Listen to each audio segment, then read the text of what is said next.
Good morning বন্ধুরা, কেমন আছো তোমরা সবাই? আশা করছি তোমরা সবাই খুব ভালো আছো। আমিও খুব ভালো আছি। আজকে হচ্ছে সোমবার, আজকে ছুটি আছে, কুরবানির ছুটি আছে। তো এই যে সকাল সকাল চায়ের কাপ নিয়ে বসে পড়েছি। আদির বাবা আদির পাশে শুয়ে আছে, চা খাওয়া হয়ে গেছে, আদি এখনও ওঠেনি। তো এই যে চা নিয়ে বসে পড়েছি। ছুটির দিন বেশ বসে বসে মজা করে চাটা খাই। আদিও ওঠেনি যেহেতু, তা আদি উঠুক, তারপরে ওকে খাওয়াবো। জেঠুমা চলে এসছে, দিদি এখনও আসেনি। তো চাটা খেয়ে নিই, তারপর আবার তোমাদের সাথে দেখা হচ্ছে। আর এই যে কালকের জমে থাকা সমস্ত জামা কাপড় মানে পড়ে আছে, ওগুলো এখন হাতে হাতে গুছিয়ে নেবো। যতক্ষণ না আদি উঠছে যেটুকু পারবো গুছিয়ে নেবো। তো চলো দেখতে থাকো আজকে সারাদিনটা আমি কী করি। তোমাদেরকে বলেছিলাম না যে আজকে আমি ফ্রিজটা পরিষ্কার করব। তো ফ্রিজটা পরিষ্কার করার আগে কি অবস্থা হয়েছিল সেটা তোমাদেরকে একবার দেখিয়ে দিচ্ছি। তারপর পরিষ্কার করার পরে একবার কি রকম পরিষ্কার করা হয়েছে সেটা একবার দেখিয়ে দেবো। তো এই দেখো কোনাগুলোতে প্রচণ্ড ময়লা জমে। ময়লা বলতে কি খাবারের টুকরো, তারপর যাদের বাড়িতে পেট থাকে তারা জানোই যে সমস্ত জায়গাতে খুব বেশি পরিমাণে লোম টোম ধুলোবালি একটু বেশি হয়। তো এখানে ফ্রিজের দু একটা কোনাতে দেখছি যে র্যাম্বোর একটু একটু লোম রয়েছে। তো সেগুলোই পরিষ্কার করব, সমস্ত কিছুই পরিষ্কার করব। দু এক জায়গায় দাগ হয়ে গেছে, যেমন নিচে এই জায়গাটায় সবজি রাখার ঝুড়িটা ভরে ভরে যেমন এই জায়গাটা প্রচণ্ড দাগ হয়ে গেছে। তো এগুলো স্ক্র্যাচ পড়ে গেছে, এগুলোর পরেও আমি তুলতে পারিনি জানো তো। ময়লাটা উঠেছে কিন্তু দাগটা তো আর উঠবে না। এখানে ফ্রিজ থেকে সমস্ত যে ফ্রিজের যে ইয়েগুলো মানে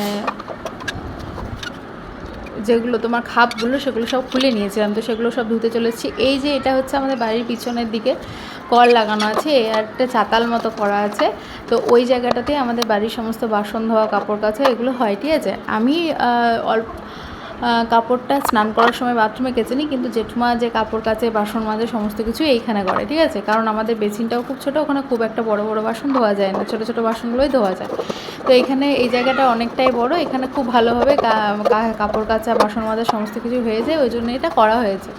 তো এই দেখো সমস্ত খাপগুলো সমস্ত খুব খুঁটিয়ে খুঁটিয়ে একদম ধুয়ে নিচ্ছি, যেহেতু ফ্রিজ তো বারবার পরিষ্কার করা হয় না, হয়তো 2 মাস 1 মাস পর পর একবার পরিষ্কার করা হয়। তো এখানে তোমার উপরের যে ডিপ ফ্রিজের যে ইয়েটা থাকে খাপটা ছিল, তো সেইটাতে না একটু একদিন ভুল করে একটা ফুটো বাটিতে মাংস রেখে দিয়েছিল দিদি। তো সেই জায়গায় একটু একটু লাল লাল দাগ পড়ে গেছিলো রক্তের আর কি। তো ভালো করে ধোয়ার পরেও একটু একটু থেকেই যায় দেখবে জলটার মধ্যে। তো সেই দাগগুলো পড়ে গেছিলো, তো সেইগুলো ভালো করে তুলে নিলাম সমস্ত কিছুই। আর যেটাতে তোমার সবজি রাখা হয় সেই জায়গাটাও দেখবে খুব নোংরা হয়, তো সেই জায়গাটাতেও খুব ভালোভাবে পরিষ্কার করে নিলাম। সমস্তগুলোই ভালোভাবে পরিষ্কার করে নিলাম, কারণ পুরো ফ্রিজটা পরিষ্কার থাকবে, এইগুলো নোংরা থাকবে, তখন দেখতে ভালো লাগবে না, তাই খুব ভালোভাবে পরিষ্কার করে নিলাম।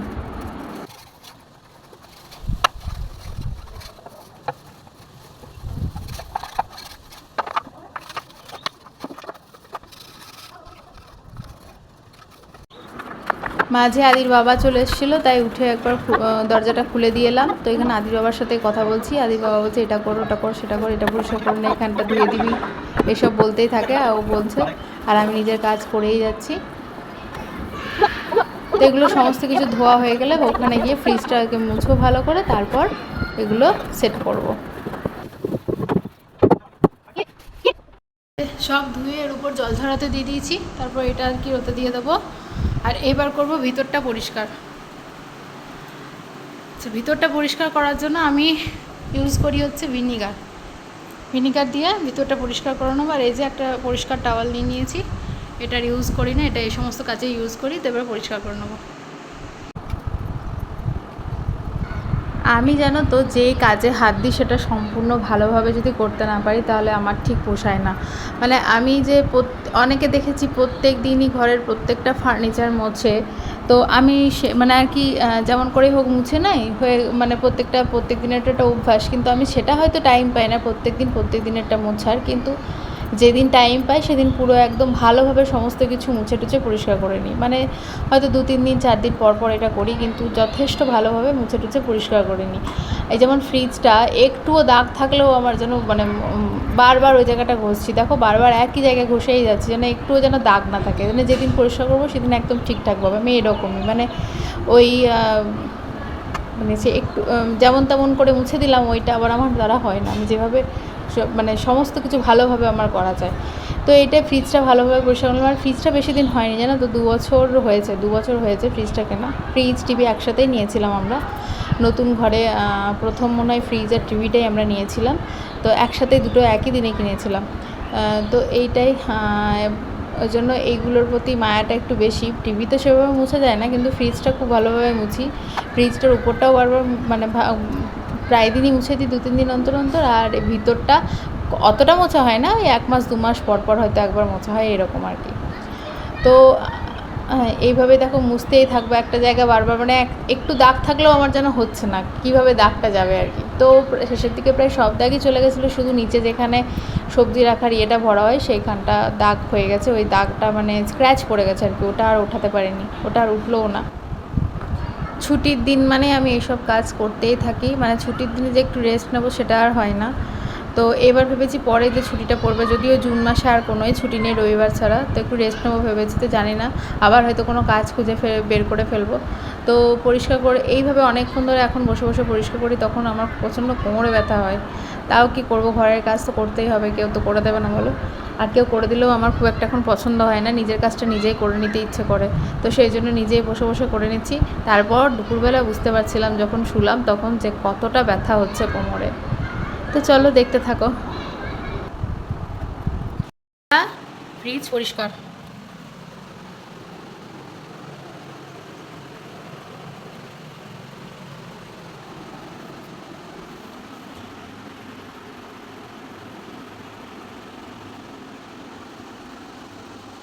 এইগুলো হচ্ছে ওই যে সবজির এটা ভরে ভরে দাগ হয়ে গেছে, মানে একদম ঘষার দাগ হয়ে গেছে, মানে কোনো ধুলোর দাগ নয়।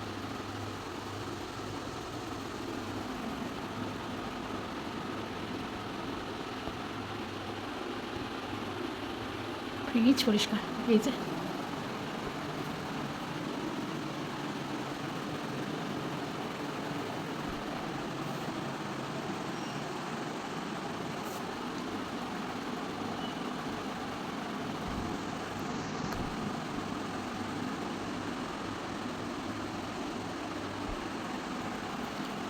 আর এগুলো তো সব ধুয়ে নিয়েছি আগে, এবার এগুলো শুধু সেট করবো মুছে মুছে, কারণ একটু একটু জল এখনও লেগে আছে।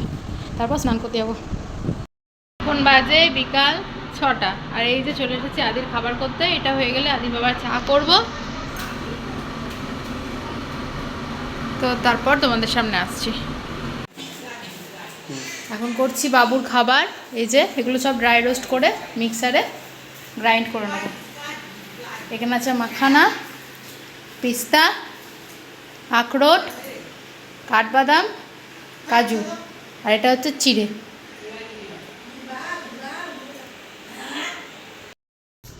সবার করে সন্ধে পড়ে গেল আজকে, আমি এখনো জামা কাপড় তোলার টাইম পাইনি।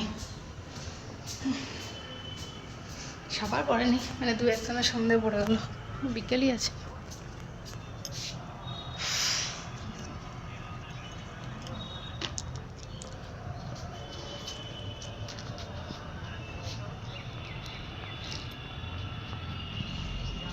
এটুকু ভেবেছি মনে আমি তুলে নিয়েছি একটু।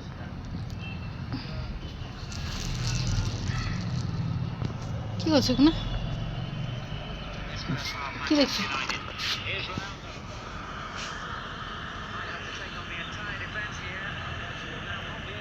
আগে ছুটির দিনে আমরা ছাদে এসে বসে থাকতাম, সন্ধেবেলা বিকালবেলা রাত্রিবেলা খাওয়ার পর এসে এখানে পায়চারি করতাম।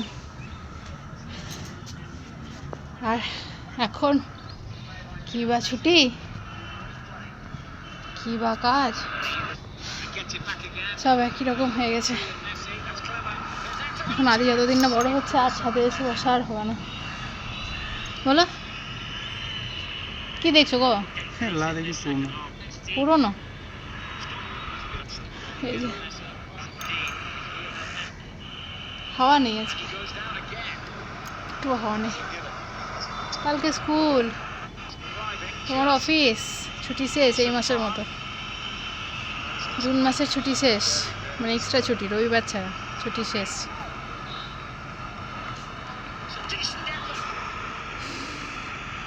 যাই নিচে যাই, সন্ধ্যে জানতে উপরে আসতে হবে। এই যে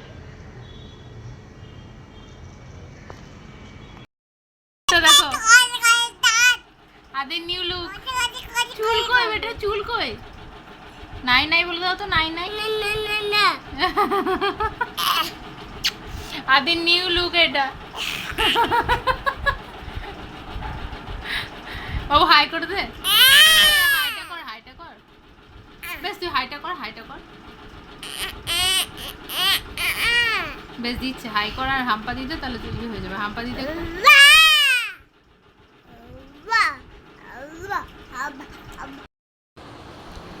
এখন বাজে 11:05 রাত্রিবেলা।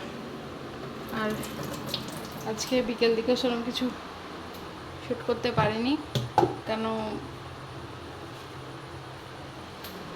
একটু আর কি আদির সাথে ছিলাম। আর আদির নিউ লুকটা তো তোমরা দেখলে। এখন হচ্ছে ডিনার করব। আদির বাবা ডিনার করে আদিকে খাই দিয়েছি। আদির বাবা ডিনার করে ওকে নিয়ে ঢুকে গেল, মানে আদি এখনও ঘুমায়নি আজকে, তো ওকে নিয়ে ঢুকে গেল। আর এরপর হচ্ছে আমি এখন খেতে বসছি। এখন খেয়ে নেব, তারপর আমিও ঢুকে যাব ভিতরে।